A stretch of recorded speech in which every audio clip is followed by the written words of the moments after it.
Oh, hey! I'm glad you're here. If you're like me, you love a discovery. I am constantly digging in hopes of finding something unlike anything I've seen before. I do so in hopes of sharing it with somebody else. So if somebody says, I love cyborg movies, I can ask if they've seen T-Force, Program to Kill, or Rotor. Or if someone's like, I saw the craziest action movie, I can ask if they've seen Deadly Prey, Catman and Boxer's Blow, or Sukabandeka. To some of us, these aren't deep cuts, and to others, you'll see just a complete look of bewilderment. Story of my life. I have always been like that from growing up in a video store, and I'm still like that in music, constantly digging for things. So if someone says, I like this singer, I can go, oh, have you heard this person? That's really at the heart of these NRLR or new release late return episodes. It's my hope that by championing these creators, more eyes and ears find them. So let's get right to it. The film is The Secret of Magic Island. Oh boy. The guest is Ryan Gowland, and this is VHS Presents New Releases and Late Returns.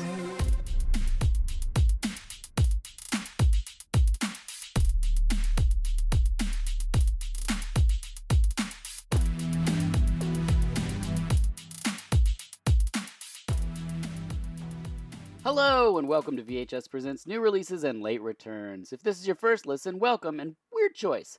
I'm into it, but weird move. I'm your host, Dirk Marshall, and normally each episode is about a film and the guest has the profession portrayed in the film. But on NRLRs, we call them, we first champion what's currently bringing us joy from the realms of entertainment before a look back at a forgotten gem. Or a gem you just didn't know was a gem. Or maybe just something you didn't know existed. My guest is returning champion Ryan Gowland. Thank you for being here. Thank you for having me, Dirk. I think. Yes, you are our MVP. You've been on the podcast the most out of any other guest. I don't know if What? you knew that. I did not know that at all. That That's is what an honor. Thank you very much. That is awesome. absolutely. Wow. Thank you. People may know you from your work over at New World Pictures Podcast, where far in the past you had a really good guest. I forget their name. Anyway, those not familiar, Ryan, where can people find you and what's this podcast? Well, it's the New World Pictures podcast that Dirk, you have been on and was going to be on again, That's right. but you couldn't. That's right. So, and that was not our fault. But in any case, New World Pictures podcast, we talk everything New World Pictures. We are watching every single movie they released. You can find out all of our information at our website, newworldpicturespodcast.com. That's where you can find all of our episodes and t-shirts and things like that, and all our socials and everything else. But yeah, we talk New World Pictures pretty much exclusively, and we talk to you about the great land of Small. That's right. For those of you following along, Ryan and I met on the podcast discussing the great land of Small, which led to my brain associating Ryan with all things kinder trauma, much to his chagrin, I'm sure. This series could also be called This Is for Kids? ? We've also talked about Carnival Magic and the Ringing Singing Tree.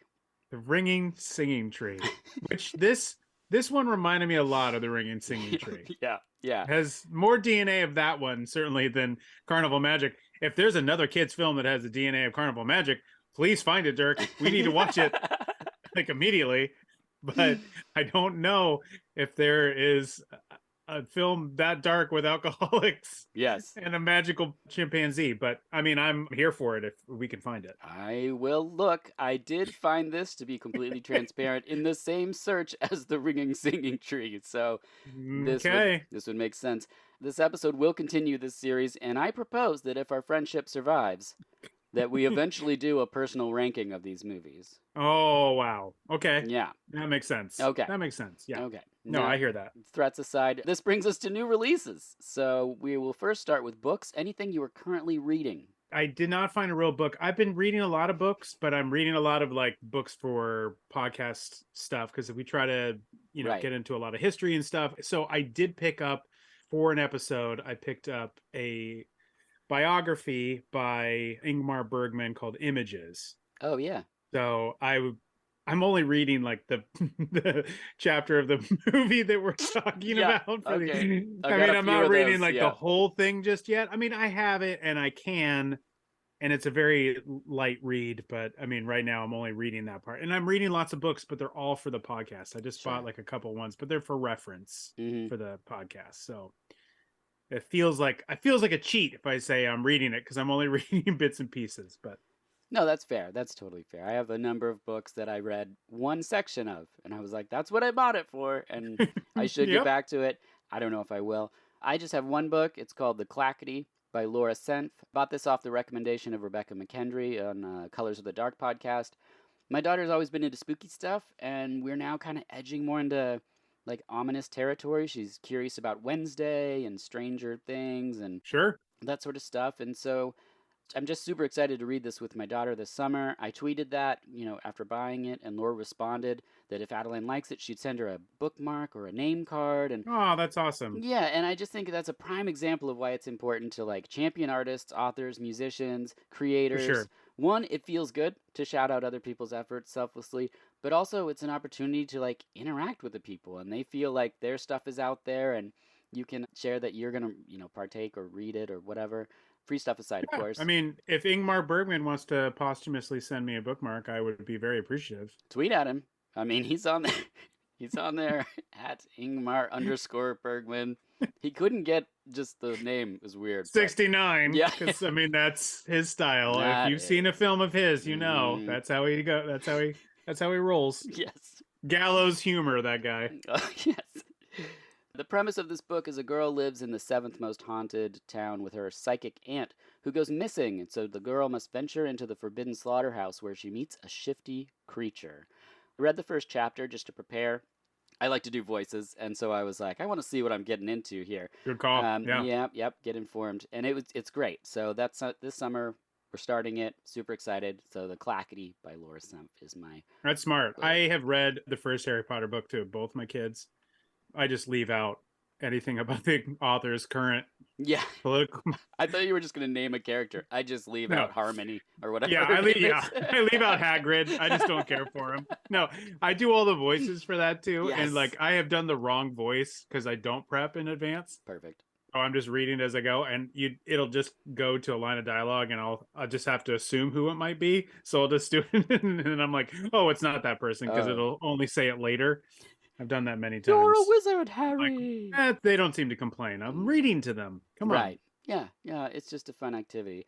My parents always read me this one story, which I always really appreciate, which was just them going, "Good night, lights out," and they would flip the light switch off. Very good. It was my favorite story. That's good. they ever read to me. They read it to me almost every night. Really, That's nice. It must be good to be talked to. I got that. Yeah. We had a communication. That's so good.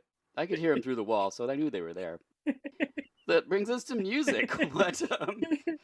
What music are you currently listening to? I'm listening to a lot of older stuff. I've been, you know me, you know me, Dirk. Beethoven. I mean,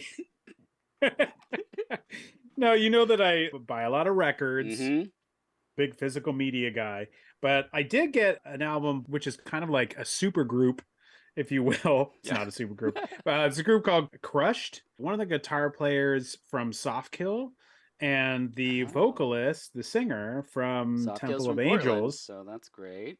Well, they're now in Chicago. Damn it. Yes. Yeah. They moved to Chicago. Jerks. It's really just the main guy, too. He I think some bad stuff happened between him and his band members. Sure. Doesn't sound particularly good from the guy who started the band. But in any case, and then Temple of Angels, the singer of Temple Angels, which I think is a really good band. And the singer, she sounds a lot like my brother and I talk about her, that she sounds like All About Eve, if you know that group, which was associated with the Mission UK a lot. I think they opened for the Mission UK a lot. And then she would sing on a lot of the Mission UK stuff as well. So that singer, not Temple of Angels singer, but she sounds a lot like that. So they kind of give me that All About Eve vibe. But this is more like a little bit more trip hoppy kind of thing. It's got a little bit more of a different beat than some of those bands would normally do, and it's a little bit more ethereal. But I really dug it. It's a really cool little side project between the two. And what's that called? It is called Crushed. Crushed, Is right. the name of the group. Yeah. Okay. Yeah, really dug it. They have like a 6-song kind of EP Bandcamp that I picked up and pre-ordered that new Temple of Ages album. Single sounds really good, but I'm not obviously listening to that because I don't have the album yet. It's not released. Right. Perfect. Next episode. Do I go to the next or is your next, right? Yeah, we'll just go back and forth. Yep. I know how this works. It's different. It could be different from last time. I don't know. I haven't done one of these in a minute. I wanted to first say Left Field, their album This Is What We Do from 2022. This is a group that I've listened to since mid-90s. It's Neil Barnes and Paul Daly. They formed in '89. In '95, Leftism was their album that came out. It had the song "Open Up" with John Lydon on it, which ended up on the Hackers soundtrack. Okay. Tony Yeah. Holiday of Curve did a song on there. A lot, Nice. a lot of melting pot of like styles and sounds, but very like UK house is kind of what they started at. And Sure. they're like, I don't Oh, okay. Yes. in the States, they Yes. don't get the respect that bands do. Like, they weren't part of the electronica boom, so they're not thought of like Chemical Brothers or Prodigy here. They're not Crystal Method, which is never my thing. They're not thought of Nope. like Orbital. It's just like, but they're awesome. All their albums are great.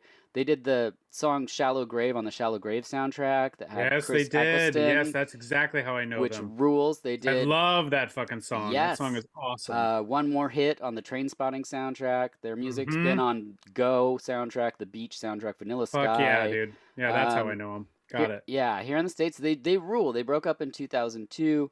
Barnes has carried on, put out an album called Alternative Light Source, which is really good, like more like hard techno influence, but still like dubby and weird with good songs. But This Is What We Do is great. The opening track is like kind of weird breakbeat, super fun. And I just like went through the whole album and I just was like, this is awesome. The 95 album just got remastered. And it's like, there's nothing else I listen to like that that has like reggae tinges and stuff that's like fun, but also goes pretty hard if you like Underworld. It has tinges of that, just like really Right. banging techno tracks. Great for working out or writing or just general awesomeness. So I just wanted to So shout out Left Field.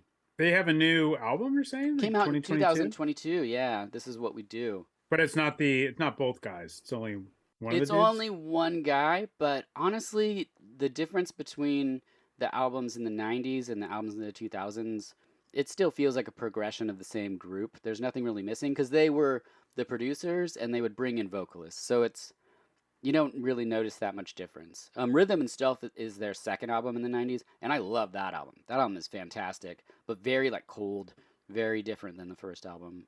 But they Yeah, I don't get their definitely have shines. them. I know that I saw the album art of that first album, and I saw that all Yeah, over the takes you place. I right back to definitely, 95. yeah. But I have those soundtracks, Hmm. Shallow Grave, and so I've heard them many times. I should get the full album because I really dug those tracks. Those are really good tracks. So Yeah, I'll check that out. new stuff's really good, and they don't get their shine. So, what's your next one? Sticking with some trip hop stuff, this is a guy, an LA artist called Yippa, Hmm.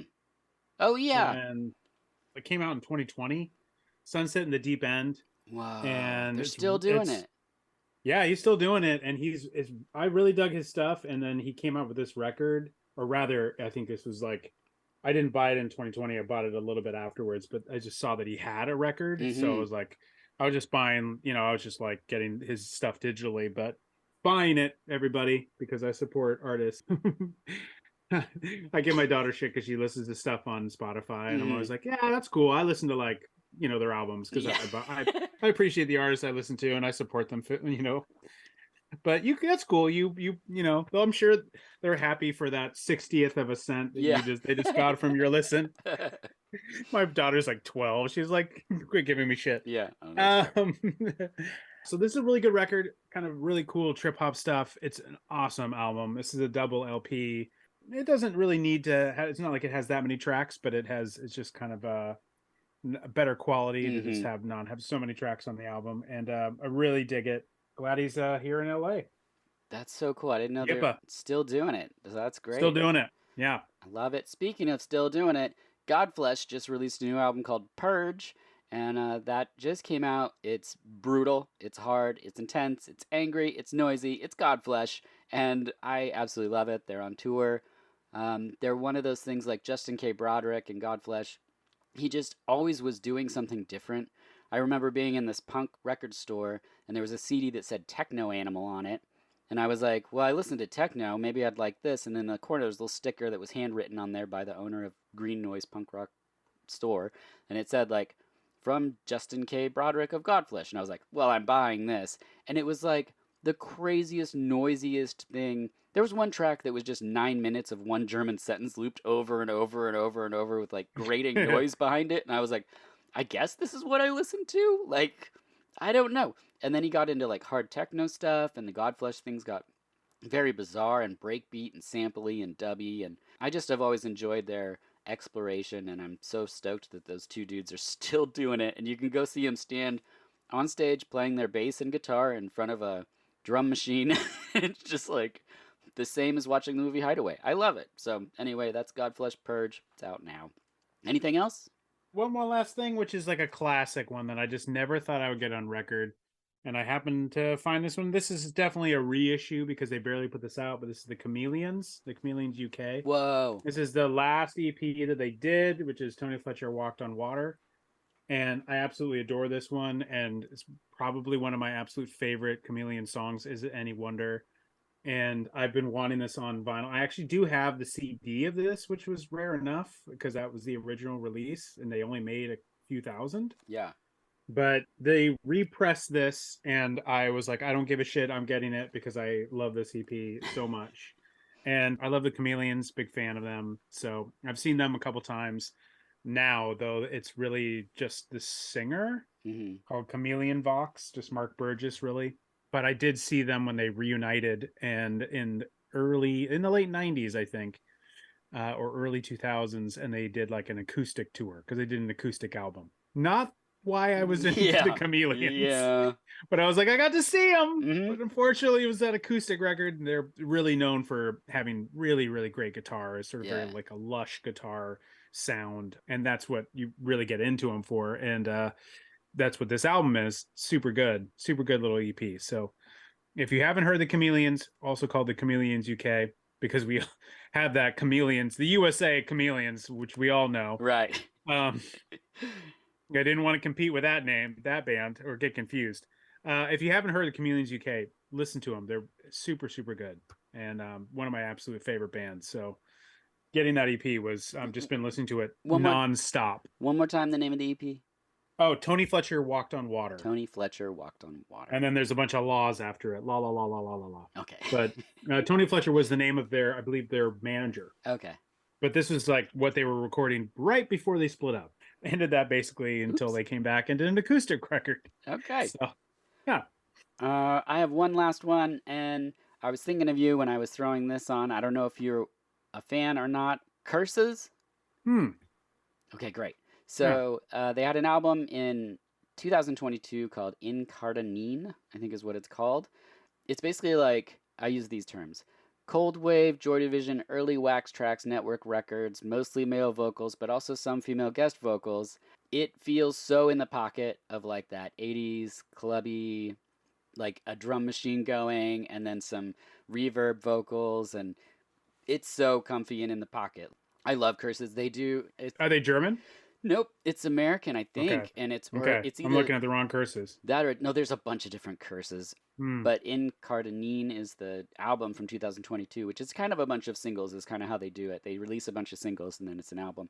But they did an EP with Local Suicide. If you see that pop up, Local Suicide and Curses, called Magia, Magia. Just came out in 2023. So good. I love these releases because it sounds like lost albums that we would have been into when we were younger, into these bands and stuff, and you'd hear them like on a comp or something. Only no one does these comps, I guess, anymore. Nope. But yeah, I absolutely love it. It feels like it's lost in time. And then also just to mention, because I did just do a episode on Wax Trax Records documentary with Chase. Great episode, by the way. Thank you.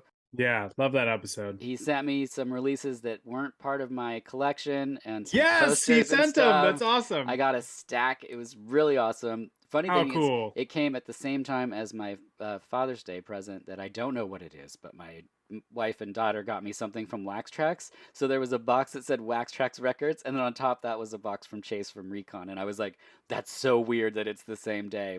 So I've been listening to a lot of like remixes and things that I didn't own and stuff that I was like, very cool. Didn't even know he put out. So I'm very excited about all that. Which brings us to games. Anything you're playing game-like? Game-wise.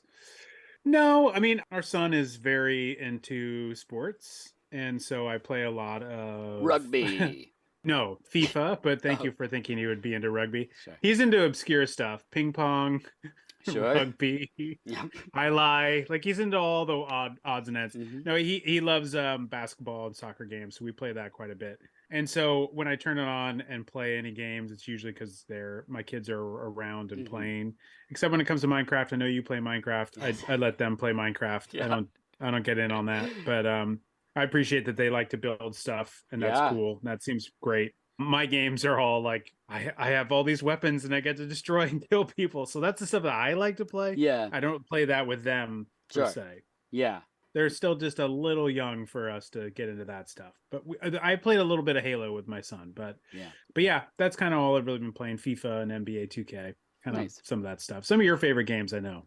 Nope. Don't know anything about them, but I have friends that absolutely love the FIFA ones, and so I always get to hear when there's a new one that comes out, and Yeah, they don't tell me a lot about it, but I get excited for them because those it's games soccer and are basketball. Like it's just playing that. That's and all it is. the football Yeah, one too, like they're just so prolific. So it's I yeah. mean, I love that anytime you get a new game of something that you love, like that's awesome. I'm playing a game called Diablo 4. Oh, sure.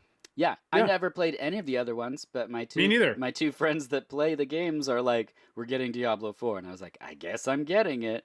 So I got it, and it's really cool. It's hella nerdy. Super super nerdy with the swords and the sorcery but it's super Oh no. Okay, I played the first Diablo. yeah, I didn't play it a lot, but I played the first it's Diablo. super dark, lots of demons, but I'm a necromancer and I can just make corpses explode, and so what more could I really ask for, you Yeah, know? it's It's pretty like much that's the dream right there you're yeah, living, Dirk. So I run around with them, I die, they resurrect me, I blow up some corpses that are already dead, and, feel like I'm part of the team. you guys play online together a lot, like every week, right? You and a bunch of other dads. Yep, yeah, me and two dads. I Sean, would Sean force doesn't myself go. into that, but I think you guys play on PlayStations, right? Well, they got me an Xbox so that I could play on the Xbox, but mostly we're on the PlayStation. But a lot of these Got it. games are cross-platform, so Okay. yeah, Okay. no pressure, but I do die a lot. It's pretty awesome. It's good to see. No, yeah, I've heard you talk about that, and I feel like there's a lot of reasons why I feel a kinship with you, Yeah, but like that's one where I'm also like, yeah, like I don't play live. I used to play live a little bit yeah. way back when, but now I'm like I can't. I'm like too old, and I'm just gonna get destroyed. Oh yeah. I'm basically gonna be like Jim in the office, where you're just like constantly you're running against a wall and you can't figure out how to get out of that. Oh yeah. I feel like a lot of that sometimes, you I'm know? like throwing my ice spear, whatever it is, in the wrong direction while a werewolf Sure. just murders me. That's a lot of that, and Yeah, yeah, or me just texting them, being like, "Hey, I'm stuck in a dungeon. Anybody?" And then they'll yeah, pop in and kill everyone, and I'm like, yeah. "Thanks, guys." I've done a lot of like, oh crap, I died. Why'd you die? I threw a grenade on Oh myself, yeah, and that wasn't. As it turns out, I needed to throw it with a bit more of an arc yeah. because I just No one tells you totally that. threw it on myself and I blew myself up. Mm-hmm. Yeah. So Yeah. yeah, That's it happens. It where happens. I'm at with the I just Diablo. don't play enough, but that's cool. I'll check out Diablo, the other games. Diablo 4. It's I mean worth looking it up on YouTube just because it's so dark and there's so many like Jay was saying the other day that I forget what radio something he was listening to where the person was like the storyline is always hey follow me and it's like are you a demon no I'm not at all and then you go in another room and they're like I'm a demon and you're like damn it like it's a lot of that is basically the Yeah, storytelling but that's pretty much D&D basically for you. yeah and there's like all these stats and things I don't understand and I have to like watch YouTube things and read paragraphs to know about my jewels and stuff I'm like I don't know but whatever Skip, passes the skip, time. skip, skip, skip. Yep, yeah, it's a lot of like I don't know, but they can't see what I'm Whatever doing. button's So, closer to my thumb, I'm pressing yep, it. Move on, move on, yep, move on. yeah. Explode corpse. So that brings us to TV. Anything you're watching episodically? Episodically, I just finished. Oddly, my wife and I are watching two different shows. What did we watch? Oh, we're watching. I guess we're watching Ted Lasso. We are watching that. We're not through it yet, but we are watching it because we do have. All of a sudden, we have Apple Plus, so Mm. we're watching through that season. Other than that, I'm watching Jury Duty, or I finished Pauly watching Shore, Jury right? Duty. Yes.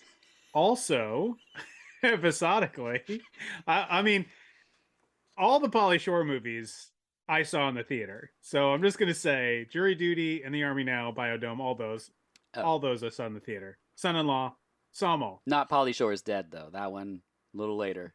Missed that one. Okay. Yeah. But no, this is Jury Duty is a show on Amazon Prime, and because big, I did improv for a very long time, and I know you did as well. Met my wife doing improv and stuff, so made a living doing improv for a while. which is hard to say in the improv world. You two are in the longest herald ever. That's just so true. So true. Most of it's all group games. It's very strange, and it's like, and a lot of it sometimes feels like an intro. It's very long. A lot of people sneezing. Finding a reason to enter the room. It's challenging, you know. Right. Yeah. Just filling everything with information just seems like a lot. But yeah, Jury Duty is a TV show where it's almost like kind of reality, but everybody is basically a fake trial, and they've duped one real person Oh, I heard about this. to be the actual. He's a juror, and he Mm-hmm. comes head of the juror, and then everybody else is all actors. The judge is an actor. In fact, the judge is played by Ike and John Barinholtz's dad, who was a lawyer for most of his career. And so, like, everything about the whole court is completely fake. One of the guys on the jury is James Marsden, who is an actor from Right. the X-Men movies and Mm-hmm. from most recently Sonic. And he is playing himself, and playing himself as a complete douche. And honestly, think he is amazing in this series. That's He who I is heard talk about it. so good Mm-hmm. and so funny. But there's a lot of really funny people on the show, and it's basically, I love shows like that. It's mostly people improvising. I can't help but think about like what it would be like to be in a Yeah. show like that, because you have to like, so they could probably make 4 TV shows out of all the material, because I'm sure that they shot so much. Mm-hmm.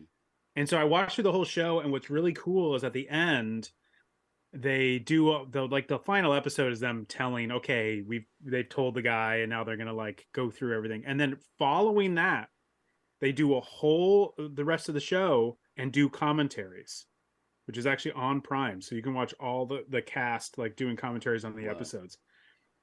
So it's kind of fascinating to kind of see like how they did it, and like how much they were filling time with like real people, things that you don't get to see, so that they could then get to the ridiculous stuff they wanted him to have to deal with. Yeah. But they didn't want to have it like barrage him with all the ridiculousness, so they had to have a lot of like very boring normal stuff to make everything seem real. And like, Wild.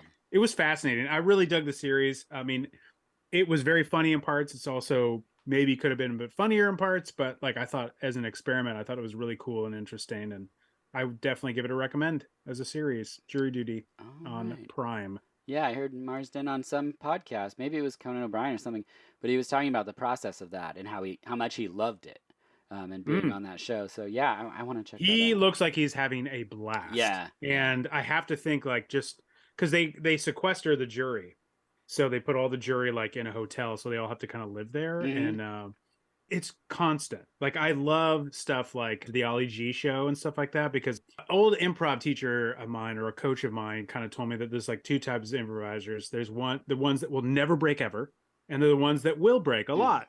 And because things are funny, and I definitely will be somebody that breaks, but I want to be the person that doesn't. Yeah, yeah, yeah. That's like who I am. I'm trying to be always aspiring to not ever break, but I can't help it. I have a good time, and it's fun, and I can't help but laugh.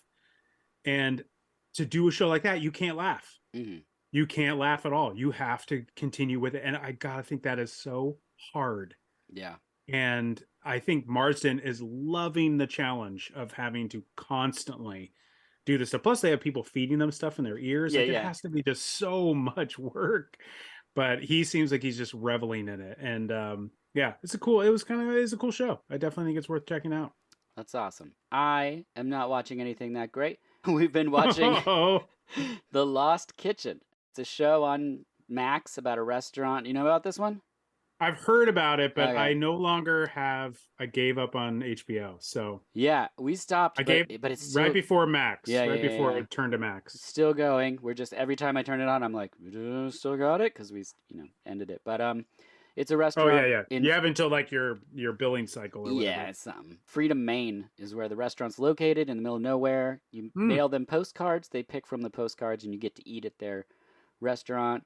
It's super stylized and really It sounds like the repetitive. Menu, the movie. It Kind sounds like. of, yeah, but it's like it's a lady chef, but it's also very like I mean, I was talking to Sarah about it. Just the artifice of it is just the wood in the restaurant. I'm like, that's really expensive. Like everything's very like Hmm. serving your hors d'oeuvres on cake stands, and it's just really like not my scene, but it's also like they started it right before the pandemic, so we've been suffering through them struggling through the pandemic.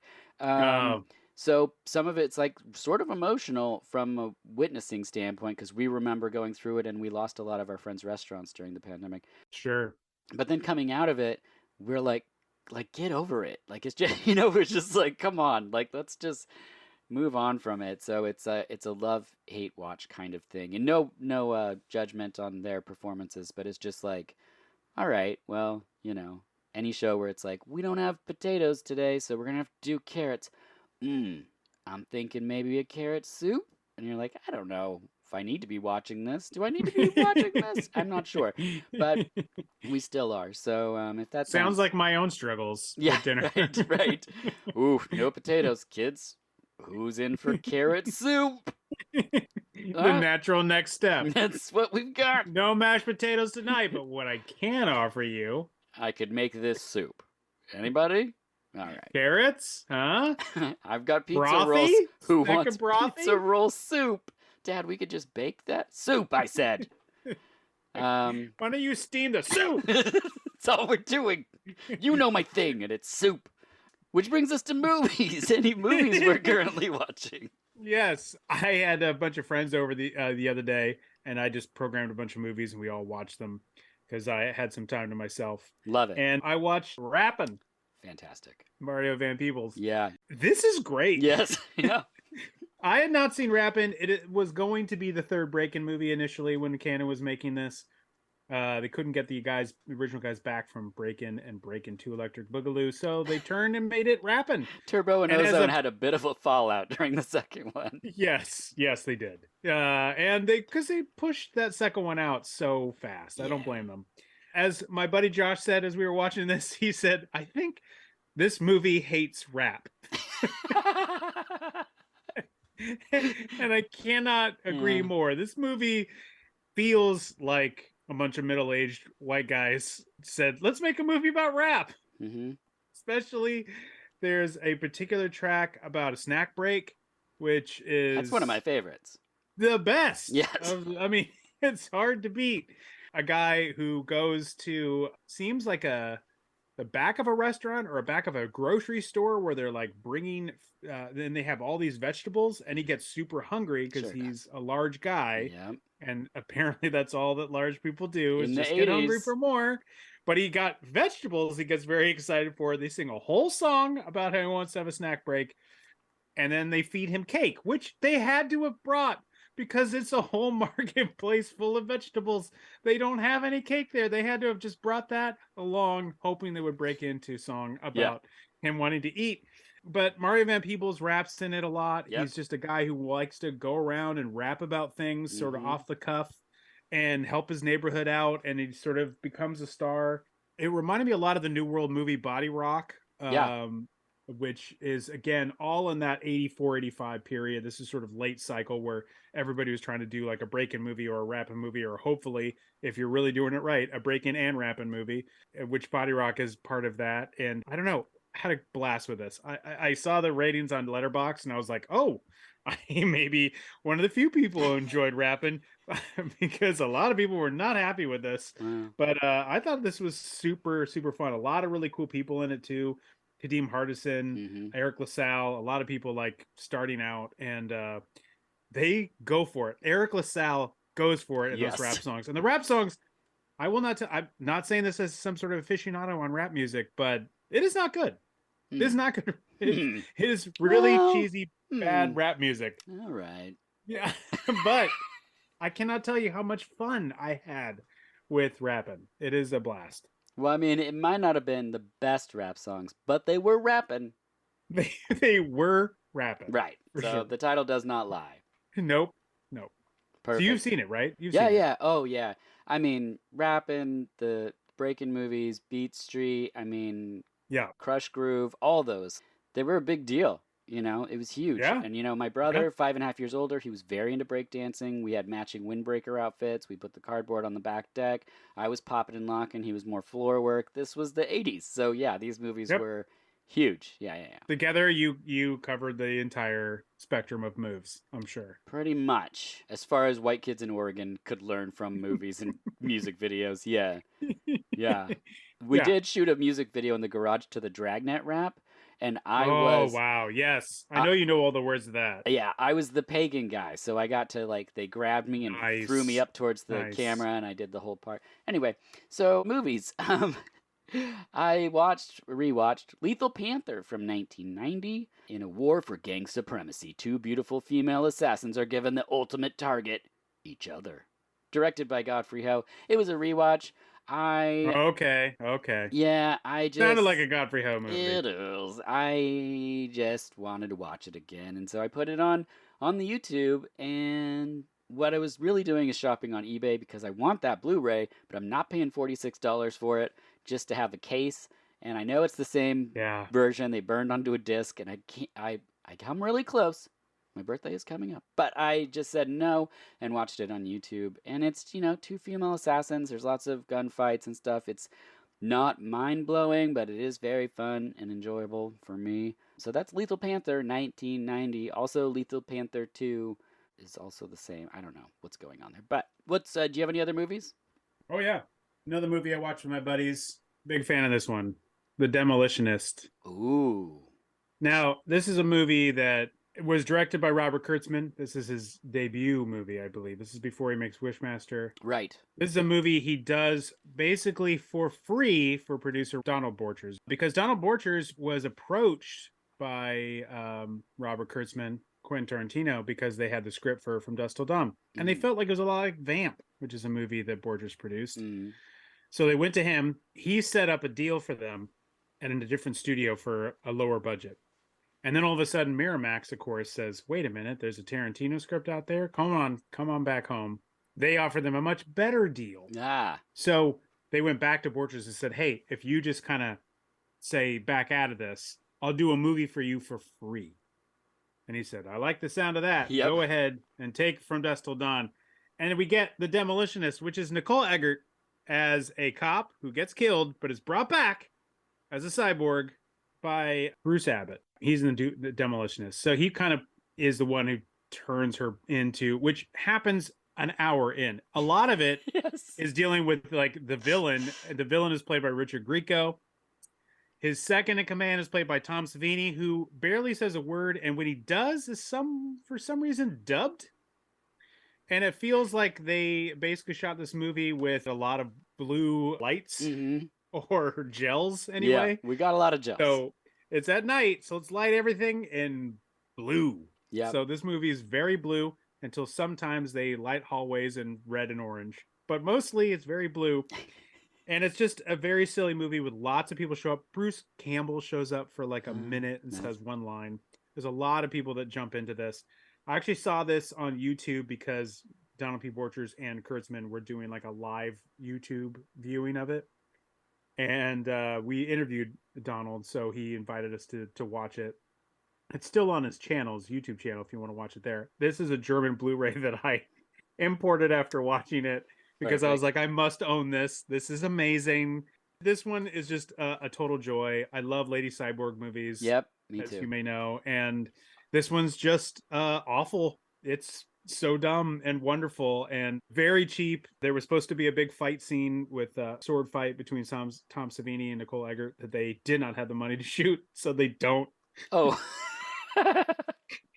It's just a lot of just it's a lot of fun. I loved it, and it played very well. So The Demolitionist, that's the movie I played for a bunch of my buddies. That's awesome. Yeah, it's a good one. Not known by a lot of people. So do you have any other movies? I got one more. All this right. is it. This is a Steve McQueen movie I got called The Hunter. This is one of, I think, of his last movie, just about his last movie. And it's not the greatest movie of all time, but I will say it's more like a collection of, it's based on a real guy who was a bounty hunter. This particular shot of the case is like him going to Chicago to collect a guy. One of the absolute best scenes. It made this like an instant, like, Chicago. I used to live in Chicago, so this is like a top Chicago movie for me. The movie does not take place in Chicago. This scene does, and it's an amazing scene that they shot in Chicago. It's all over the place of him going and picking up different guys and marks, and then he ends up like kind of befriending them. He picks up a very young LeVar Burton early on, and then that guy ends up like hanging. He likes to fix electronic equipment. So he ends up living in his house, like fixing all his little gadgets or whatnot. It's more like it feels like a TV series called The Hunter, starring Steve McQueen, Yep. and this movie is just like like a bunch of the best scenes of the show sort of squeezed together to try to make a feature length movie. So narratively, it kind of doesn't work 100%, but it's filled with a collection of a bunch of great scenes. Mm. So the action set pieces are kind of fun. So I would just say go seek that out. Steve McQueen still very charming. This is unfortunately right before he passed away at the age of 50, but still a lot of fun. And the other one I was going to say was Tiger Cage 1. Oh, I nice. finally busted out my case I got from 88 Films. Watched the first Tiger Cage. I'm not seeing these. And we were talking about Donnie Yen. Yeah. Tiger Cage 1, again, this is another movie I played for a bunch of my friends, like right before Rappin'. So you can see where my head's at. I played Oops. this one, and then I played Rappin', and then I played The Demolitionist. So that's the kind of Yeah. film fest I would program. So probably not going to get that as a professional job anytime soon. But in any case, Tiger Cage 1 was like my jam. I've really, really dug this because it was a lot of great action, but also there was some humor. I think the Hong Kong movies humor can be hit or miss with me a little bit. I Yeah. always feel like a good Hong Kong movie, how do they judge the middle section when we're just going to get into their lives and try to, have fun with the differences between men and women and Yeah. etc., which is kind of always the same thing. How they manage that or mix in action scenes into that is a mark of a good Hong Kong movie. And I really dug the first Tiger Cage. I'm glad Donnie Yen returns for the other movies. Yeah. So that'll be exciting. I don't know if have you seen Tiger Cage? No, it's one that I need to pick up, but I just picked up the In the Line of Duty 4-pack. And so Yes, I was yes. like, I'll wait on that one. And then everyone I talked to was like, man, they're really good. And I was like, damn it. All right, well, I'll pick Well, that up. But... I didn't get the pack, but I got Yes, Madam. Oh, that's why I bought the pack, is I had Yes Madam, but I didn't have the other ones. And I was like, I'll just get this now. And it's beautiful. The booklet is amazing. Like, Yeah, yeah. package I wise, got it's one of my favorite the releases. second one. I ordered it, and I've ordered it with a bunch of other pre-orders. Oh yeah. So I don't have it yet because I'm waiting for the pre-orders to be released Right.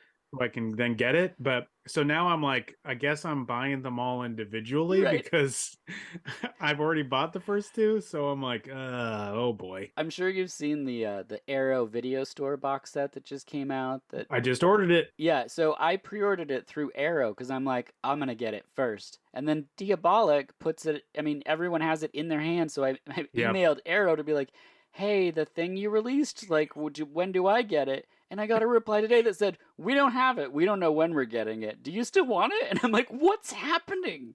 Yeah, it's close to being sold out, Diabolic said. So Well, I ordered it from the people that made it. Like, I don't I know, understand. I know they should really know. They should know better than Diabolic. Totally But absurd. I hope they're listening. They're not. yeah, yeah, I got it off Diabolic because it was on sale there. Yeah. So it was off the sticker price. So I was like, I I'll didn't grab even it. wait. I needed Robot Jocks on Bluray so badly, It's and such so I a was I like, love that movie. It's great. I'm It's just gonna fantastic. do it in this It's box fucking set. So yeah, I like love it. gotta love that. Yeah, even though it does have dolls, which I don't care for, and I know you do, but I'm sorry, I'm not a big Well, fan of dolls. I already own it, but I need the box. I'm a sucker. They got me. Take I all my need the money. box too. Damn it. I'm more of a like I'm wearing a full moon hat, but I'm more of an Empire guy. I Yes, like a me little bit more of too. I like the Empire time Yes. more. Yeah. We got Reanimator out of that and From Beyond. Those are Mm-hmm. fantastic films. Love So From Beyond. I mean, I don't know. All Plus, right. New World released some of their movies on VHS. Some Oh of those yeah. movies from that time. Cellar Dweller, which is in that set, Oh is yeah. in that New World put out on video. Oh, have you guys covered Cellar Dweller?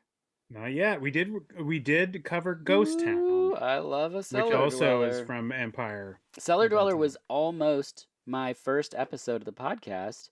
I contacted Lena Del Duca, awesome comic book artist, and was like, here's some options of movies we could do with comic book artists. And she was I have the like, not I have the Cellar Scream Dweller. Factory disc. Nice. I have a So bootleg, and I have one that has it with 4 other movies, and it's a terrible, terrible version of the movie. Anyway. I think the Scream Factory version might be good, and I guess I also get Catacombs. Yeah, I have that one too. So I have that, but I'm also gonna get the Arrow set too. So Catacombs is actually also Curse 4. So you own Curse 4. Hope you Okay, have good. hope you have the first 3 because I know you're a collector. That won't make any sense. Now like you, I'm gonna have to now get the other Yes. 3 Curse films I have them all that's because of that. that's how stupid I am. Yeah, But me too. yeah, but now I have to. Now I've forced myself into that. Okay, well, there you go. Well, our late return, which brings This us will all make sense. our It late all ties together. our late return, which is The Secret of Magic Island. So before we get into this, I just have to ask, how aware of this were you before pressing play? Not at all. Yes. And I did not know this, did not hear of it. I mean, 15 minutes in, I was immediately like, what the hell is this movie? So, okay, And wait, here's the thing. Here's the first thing I said. I said, okay, so you and I, we talked about a kids movie on our podcast. Correct. And then you said, okay, do Carnival Magic because now we like talking kids films. So we go to this very dark kids movie, you and I. Mm-hmm. Then we go to this real spaced out Super kids weird movie Yeah. in the Ringing Singing Tree. Yeah. And then there's a narrator and this one, and I watched the link that you sent me because Yep. there's other versions of this. I like this version a lot. There's one, and this guy I think is Swedish. I think it's in Swedish. And there's a narrator, and he's not, and it's not subtitled, and it's in another language. And I had to stop and go, wait, what's going on here? Oh, is there another version? You didn't have subtitles on? No, there's no subtitles. There's no subtitles on that version. My version has subtitles. I sent you the same one I watched. I tried to press subtitles. There was no subtitles on it. Oh, I couldn't weird. get any subtitles on there. On closed caption? Yeah, mine totally had it. Oh, I watched this with no subtitles. Oh, no you subtitles kidding? at all. Really? I just the whole thing? And I thought that was like, okay, Dirk's just making me watch this movie that's only an hour long. Oh my god. That is just completely in Swedish. Okay. Okay, that's fine. Okay. I'll do it. Here's the thing. Before we get into what it is or whatever, I just regale me with what this movie is about. Okay, so it's on YouTube with subtitles. So let's get those numbers up, people. I did not see the subtitles, guys. I stopped. I tried to look into it. I saw that it was like there's no English version. There's no. It's not. Okay, so this is what happens. I'll tell you, just listeners, the beginning of what happens, and then I'll tell you more about the film. So it starts off with a narrator saying over blurry water reflections for quite some time that are pretty indiscernible from anything. And he says, once there was an unusual fairy. It was so odd it left its wand behind. The fairy had an arch enemy, Black Troll. The troll once proposed to the fairy, but she said no. So he took an oath of revenge. And I was like, wait, what? Don't say no. Don't say no to that troll. An oath of revenge is strong. He promised to ruin the small kingdom she ruled. And then he goes, as I said, the fairy left her wand behind. One morning she went to town to take part in a christening. And that's the opening. And then we see a tiny village that's tiny. And it says most were asleep when mailman Gusto went to work and a real duck walks out of the building. Wow. Yeah. I mean, that they double... You got no story. I got no story. They double check the wand to make sure that you understand when the wand does pop back up, because it does, but it'll take a long time. Oh, so long. We had to meet everyone in town first. And without you... Oh, okay. So anyway, here's what's going on, people. Yes, I do not know what's happening in this movie. I watched it purely... And I don't speak Swedish. I don't know if you know. You should. I wish you'd been like, is there supposed to be... Okay, so... I didn't. I thought this was what you were doing to me. I thought you were... Not completely. This movie was released in the U.S. in 1964, 7 years after its European debut. It's believed the man who brought it to the States was a producer named K. Gordon Murray, a colorful character known for his dubbing foreign fairy tale movies, usually from Mexico, and then selling them to American theaters as kids' matinees. They were odd even back then. He did a Mexican version of Little Red Riding Hood, which I guess is his most known piece. This film is also known as Il Passe de Paperino, Secret of Outer Space Island, and Un fille pas comme les autres, directed by Jean Turan, who was a French filmmaker known for his footage of small animals. His birth name, we don't need that. He filmed a TV series about a small duck named Saturnin during the 60s, and clips of that appeared in the 90s TV show Adventures of Dynamo Duck on Fox Kids, so people might have seen some of his work. The synopsis is, inhabitants of a peaceful village are replaced by a bunch of geese, dogs, foxes, and rabbits who impersonate the village life of postmen, journalists, and innkeepers. Chaos reigns as a monkey called Black Troll strikes back. Good. I really wondered what was going on with this monkey. So this monkey, he's sort of a late entrant to the movie. But once he shows up, he's definitely up to no good. Okay, so the postman duck, he walks out of the house, and then the narrator says that his wife nags him, so he gets into a Does he though? he gets into a I'm three-wheel. taking your word for this. Did the motorcycle make the fart sounds in your version? Yes. Okay, great. He starts driving, and then the narrator says he must stop by Fox the barber. And I was like, what does a barber have to do with a duck? Like, okay. And then he stops to have a refreshing glass of wine at the tavern. He just left work and everyone's still asleep and he's drinking already. I was like, this is amazing. Yeah, he goes right to the bar. Right to the bar. The bartender And that puppy is the bad bartender. Oh, He's yeah. not a good bartender at all. No. And he can't help himself because that bottle is clearly taped to his paw.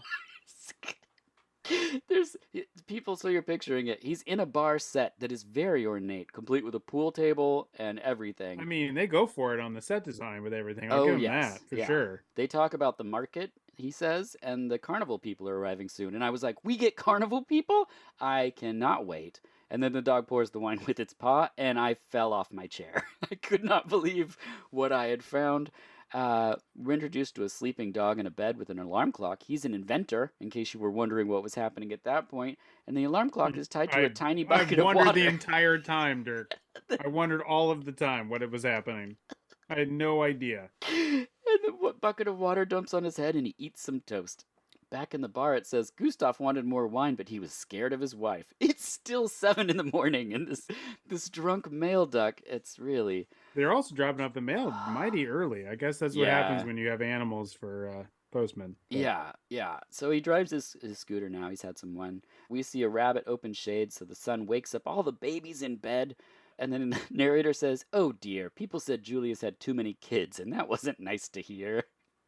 I wish it was in English so that I could just fill this with all the audio clips from this movie, but I can't because it's not in English. And in your case, not even subtitled. One bunny does laundry, if people want to see that. One washes its face, another reads a comic strip, one combs its face with a comb, and by that I mean they attached a fake bunny foot to a comb. It's very amazing. The bunnies have elevators. There's a little dining scene. One bunny is doing one of those muscle stretcher things where it's like you have springs in between two handles and you pull them apart. Right. You're trying to tense those muscles up. You got to strengthen those bunnies. The local carpenter is a pig. I'm sure you're excited to know. Next, we meet Maestro Erickson, who's the fairy's musical professor. It's a long-haired cat that you'll see later on play piano, I'm sure you recall. Yep. Way before it became a popular meme and video. Right? Yeah. Oh, yeah. We're introduced to Pear the poet, which is a little yellow duck wandering through the forest. Yeah, the little duckling sort of becomes the protagonist in the end. Yep. Maybe. Yeah, so he says that time flies really good when you're feeling good, but he didn't care. And I was like, wait, what? Okay. He sees a waterfall and forgets about the train. Oh, snap, the train's ahead of schedule and driven by an actual cat wearing goggles. This is the kookiest village you'll ever go to, you know? I mean, it's all animals, like real live animals driving trains and cars. It's really crazy. Yeah, it has the feel of like a Thomas the Train Engine kind of episode. Yeah, yep, yes. But the train is just a detail, not really like a focus of the town. It doesn't have a face. Everybody in the town is a little animal and they do little human things. Yep, that's the whole premise. And that's the whole thing. And this is one that I was like, well, this would have been great. This would be great to throw on at a party when you have the TV just playing something and music on and everyone is eventually going to sit down and go, what the hell is this? Yeah. So Pear is the little duck. He's late for the train. He gets lost, but he sees a sign for the next stop, but he's not there. Luckily, there's a snail with a flag, and so the train just stops and picks up the snail, so Pear makes it onto the train. We get to see lots of chickens and bunnies. My favorite scene on the train is there's a cat with a tiny liquor bottle. Yep. He just kind of rolls around on his belly. It's pretty good. And then we're introduced to... So it's not making any more sense, even with this context. Well, wait, let me tell you now. Because this is... like, how far in are we? Like, I mean, I'm getting all this to about for the most 4 part. minutes. Yeah, right. 4 minutes of like, if having a narrative thread is important to you with movies, This one might be a challenge. Oh no, it makes complete sense when you have subtitles. No, it does not. I don't buy it. So The singing ranger didn't even make any sense. okay, And we no, had a sing-songy narrator on that one. that's fair. But now they introduce the Black Troll. And the narrator says that Got he it. had diabolic TV equipment so he could see everything in the kingdom. And this monkey has like an elaborate bat cave, it should be noted. Like He does, yes. it's really something. There's a cat in a bed in a lamp who's awoken by a tiny bee, but doesn't want to wake up in her little human bed. So if people want to see that, that's just lovely. There's also What, you mean when they dump a cup of water on a dog? that was before this, yes. Dogs don't like that.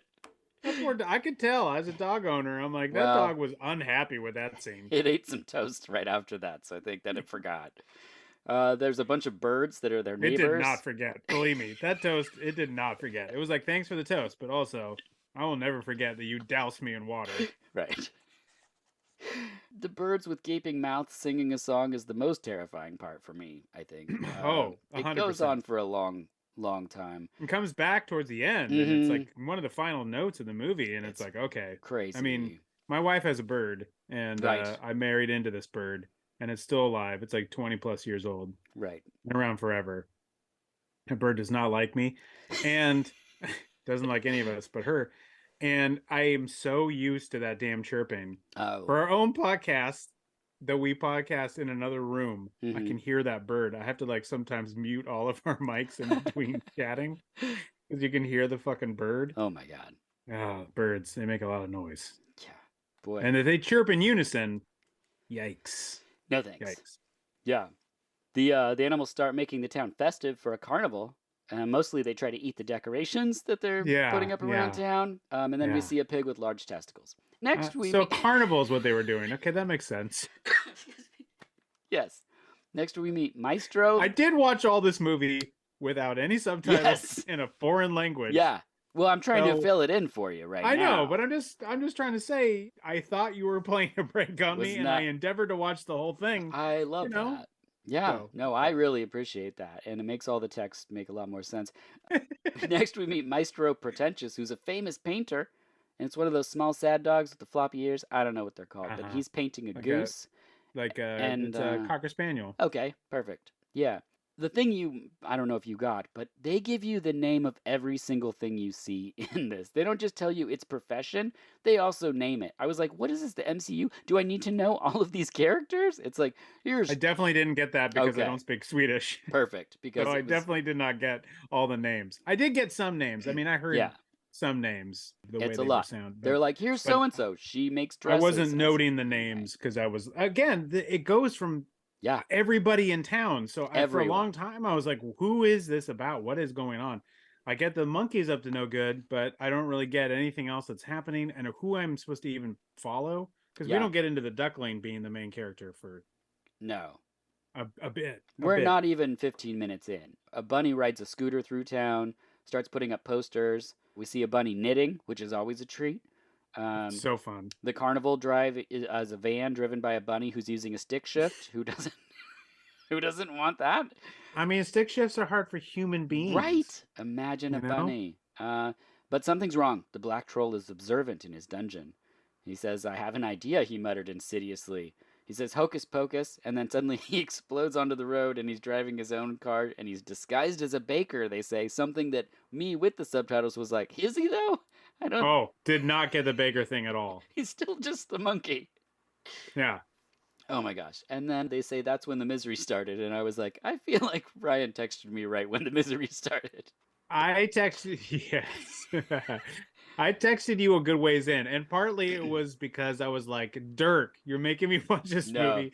And there's no subtitles. I just turned on the YouTube and there's still no YouTube link. And I don't see the subtitles. I will send you the one I have open here because... Maybe I'm older than I even think, and I don't know how to turn on subtitles on YouTube, but I feel like that's not a challenge to do that, but you're not required to watch it again. Well, when we do the ranking, yes, I will. That's true. Next, a beagle driving an automobile through the forest. And so far, this is last. Okay, fair. That's fair.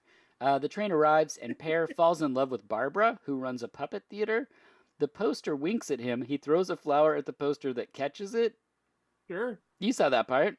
I mean, I saw that part. Sure. Yeah. I mean, again, this was, to me, this was all just random scenes with animals pretending to be, anthropomorphized to be people. Mhm. And I was like, okay.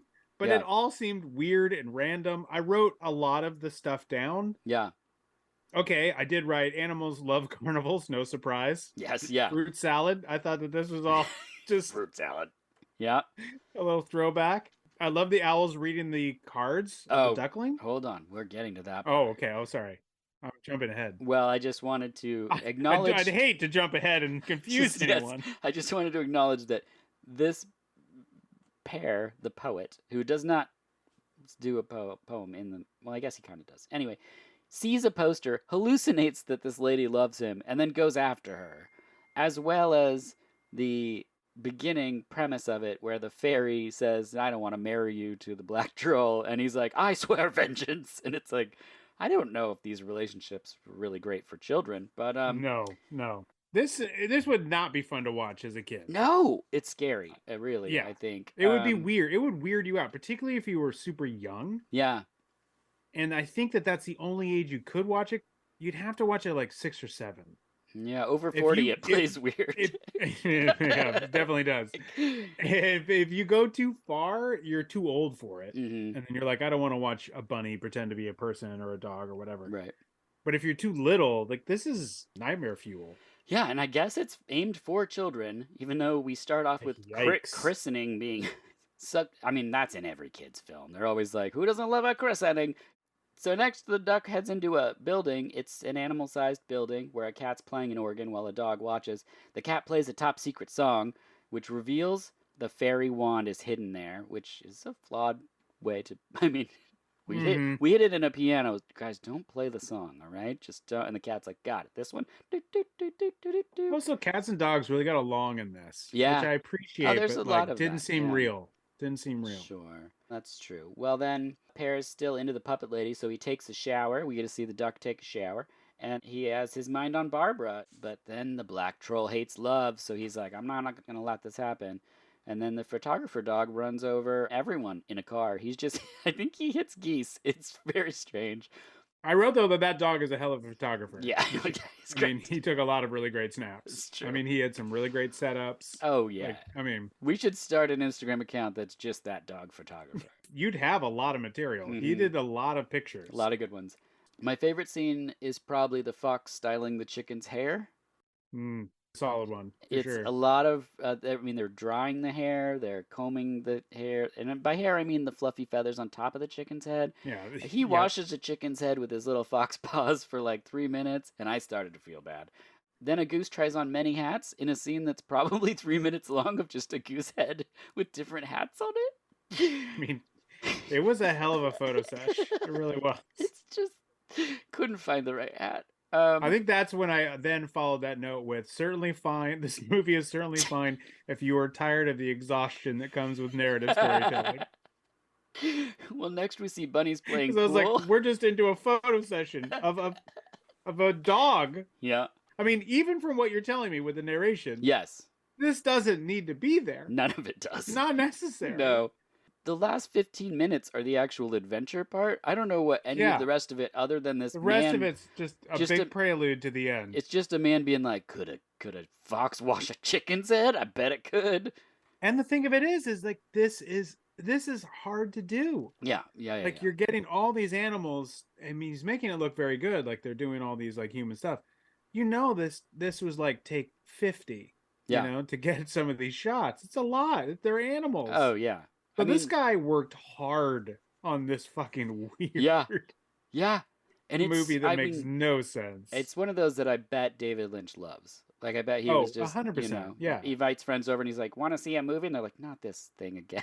Like it's just we see bunnies. I mean, the monkey though probably did everything you wanted. Oh. He was probably one take. He was like a one take.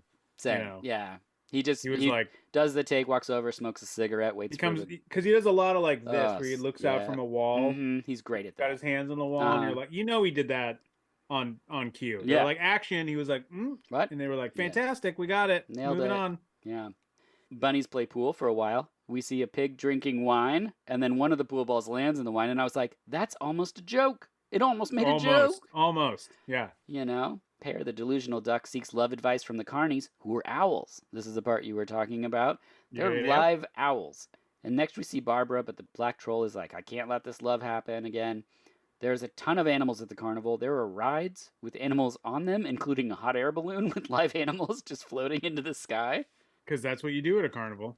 Yep, hot air balloons. Then it's night. The carnival looks amazing, just magical. My second favorite scene is the animals on the midway playing shooting games and spinning wheels, and the bunnies clapping with really loud clap sounds, and a cat plays a fishing game where you get to watch him actually win a prize. The cats really like those frog races. That's the next sequence is the daredevil frogs. But they do not place any bets, I noticed. No, there's no bets, but they're frogs just purely in it for the sport. Yes, yeah. Which, you got to appreciate that. Love of the game. One of the longest sequences is this frog daredevil sequence.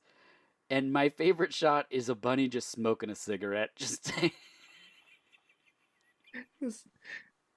where did you found this because of the singing ringing tree? I found this just because I was just digging through the oddest, like, I was really far into the internet just looking up like kinder trauma things and stuff. And then I ended up on, ringing singing tree came from one image of that fish. And then I was like, I've got to figure out what that is. And then I found it. And then this was ringing singing tree, everyone. Definitely seek that one out. Yeah, this was the poster, I think, and then I found the story of how hard it was to see, and then I read that too. Yeah, there was like a whole thing on Huffington Post that I read. It was all about how difficult it is to track down. And so I was like, well, thank you, Dirk, for letting me see this. I wish I'd had the benefit of the subtitles that you got. But I'll see if I can burn you a copy and mail it to you. I'll make you a little cover, hand-drawn. It would make slightly more sense, but really not that much more sense. Well, it really doesn't. Because we're going to see about the last 15 minutes. That will certainly be satisfying to hear. Well, here you go. So Pear goes backstage after Barbara performs, which is a performance that Barbara does with 3 fake birds. And then Barbara's just sort of watching. Which is weird in a movie filled with real animals. So weird. I kept going, are those dead birds? I was like, what's happening? But they're not. Yeah, I thought the same thing. Yeah, and I was like, I don't know. Could be French. Could they have used dead birds? Maybe. Pear and Barbara go to watch the fireworks, which kind of looks like just setting the whole town on fire. Yeah. And also I was like, oh, wait, if there's fireworks and the dogs are not losing their fucking minds? Yeah. I'm not buying that, guys. Yeah. I'm sorry. Yeah, no. I'm sorry. I have dogs. They will lose their mind during fireworks. July 4th is a nightmare for dog owners. Oh, yeah. Sometimes just someone wearing a hat. Like a dog would see anyone wearing a hat. Goose wearing a hat, and they'd be like, wrong hat. Hats. Yeah, they hate them. Yeah. So then the black troll finds Charlie, and I was like, who's Charlie? We've been following Pear the poet this whole time. And we're not even back to the duckling yet, who is essentially the protagonist in the end. So then they lure Charlie, who's like a dog, into the truck with candy, and then the black troll plays the tune and says, you can have all the treats. And then it says Pear and Barbara are engaged, and I was like, this escalated quickly. Like a second ago, he fell in love with her poster, and now they're engaged. So I'm also laughing because, Dirk, you had to write all of this down. This is I would do it again and again. I love this. So the dog plays the piano, and the monkey. This is so much work to have gone through this much. I'm gonna finish it for the people that never watch these movies. No. I'm with you. So the dog plays the piano, and the monkey ties up the dog instantly. And I was like, I'm pretty sure that's actually the dog tied up. So I felt bad about that. So he snatches the wand, and then the troll plays the song, grabs the wand. Misery falls over the land, a terrible storm. Come morning, the village looks deserted. Barbara turns to stone, so Pear goes to talk to an astrologer, because that's what you do. You just go to an astrologer, who is also a live-ass owl. So owls are also carnies and astrologers in this world. The owl is like, look, all you have to do is defeat the 4 elements and free an innocent soul from the ultimate darkness. That's what he was up to. They okay, well, that's a lot. 8 minutes left to wrap it up. So Pear the duckling This should have been the beginning of the movie. If 100%. So Pear the duckling and an actual cat are in a hot air balloon, and the troll's watching, who fires a rocket at their balloon and explodes it, and they parachute down, and they break into this elaborate dungeon set. I love this dungeon set, by the way. Yes, yes, yes. They escape in the monster's automobile, is what they call it, which is some weird kind of car, which they drive directly off a cliff and into a lake. Yeah, which is, and they take, it's like a submarine. Yeah, so then it pops up. And it has the cat and the dog and the duckling all in there. Yes, and they emerge. Which they all would have destroyed each other. Oh, yeah. in it keeps showing nature. the cat pressed against the duck next to the window. Yep. So they land in what they say, a land ruled by a giant spider. And I was like, what? There's a giant spider in this? And then it says, behind a giant web stood the innocent soul that he was to free, which is a baby goat, which we've never been introduced to yet. Never been introduced. Yeah, I wrote, when goat and tarantula get introduced, shit is going off. I was like, that's the first time we've met a goat at all. Yes. Or a tarantula. Yeah. And that's only when it's time. Yeah. We're heading somewhere, finally. The giant spider's fake, and then the dog just crushes it with a giant rock, which they don't show. Yeah. And then they say, love comes on the wings of a dove. These doves are related to the fairy, by the way. And I was like, what? You've never shown us this fairy, and now you're telling us these birds are related to the fairy. And then the doves talk. They say, take a bath, and you'll be invulnerable, and we'll show you the road. So they go back to the troll. He catches them in sacks right away, but he can't turn them into stone, and carelessly turns himself to stone. The end. The end. That's the big thing. That's it. He's like, he's poking him with the wand, and he's like, why aren't you turning to stone? And then he taps himself, and then he turns into a rock, and then these horrific birds return, and then that's the end. And then they sing in unison, and credits roll. I rewound it and watched it again. I was like, I know I'm missing something because I don't have subtitles, but what just happened? Is that how it ended? So I had to go back through it and see if I missed something, but no, that's it. I wish you would let me know you didn't have subtitles, because I was not playing a trick on you any further than having you watch. I'm sorry, I thought this was all a goof on me. The Secret of Magic Island, which you were like, what is The Secret of Magic Island? And I gotta say, having watched it a few times and taken extensive notes, not sure. Extensive notes. Not sure. You're really doing the Lord's work there to get all that down. My gosh. For those that can't find it or watch it without subtitles, someone has to break down the story. Man, if I was a practical joker, that would be hilarious, but I'm not. No further than I'd be like, Ryan, I hope we're still friends. Will you watch this movie, please? Well, I'm just trying to tell you. I was like, all right, he's making me watch this weird movie where animals are people. Yep. And it's not in English. That's fine. I'll watch it. I still did it. That's great. I appreciate it. I thought that's what you were going to do. And I was like, hey, that's what Dirk wants me to do. And we'll have a good laugh about how this is not in English. But it was apparently. So, well, no, I mean, the subtitles were. But favorite scene? Did you have a favorite moment? Anything that you saw on screen? Did I have a favorite scene? I did enjoy the cat and the frog races. That's probably the favorite scene. Yeah, it's pretty good. I wish they had been making bets. I think that was just me I didn't understand at all what was happening. Sure. So and again, I wouldn't have been that much more sure of what was happening with the benefit of subtitles, but I was like, I just wanted them to make little paw bets. I wanted to see them like, I would have loved that. Their little cat paws, just, hand money to each other and make little bets. I thought that would have been really cute. But I love that it's like, much like the ringing singing tree, there's just stuff in it where you're like, why is this? What is this? And it clearly is just like him being like, well, I want to see bunnies play pool, and I know that I can do this, and I have this set, and I can make a dog do this, and a fox could probably wash a chicken's face for a couple minutes. How, though, he thinks he can do that is still like that. I don't know. I don't know. How these animals did not murder each other, I don't know. Well, I'd rather not know anymore about it. Yeah, being right. The 60s, I don't want to know the actual death toll. We all know what happened with Milo and Otis in the 80s. And so this was 20 years before that. And I'm not saying because it's in a foreign country that they were wilding out over there, but I don't know. I prefer to. Do they have a French version of the ASPCA? I don't know. And one of the things I read was like him saying like all of the animals liked to do this, and I was like, Okay.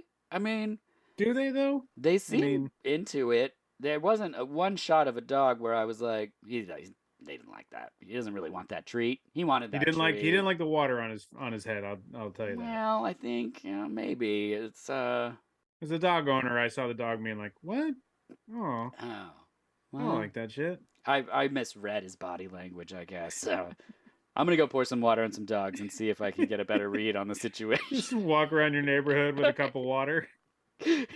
Gotta be a dog around here Is somewhere. this I'll the get him. secret of Magic Island? I'll say to the owner as I pour water No, on their this is dog. all just to make sense of The Secret of Magic Island, which is a movie I'm sure you've watched. Okay, well, we did yet another one. Ryan, you've already shared where people can find you.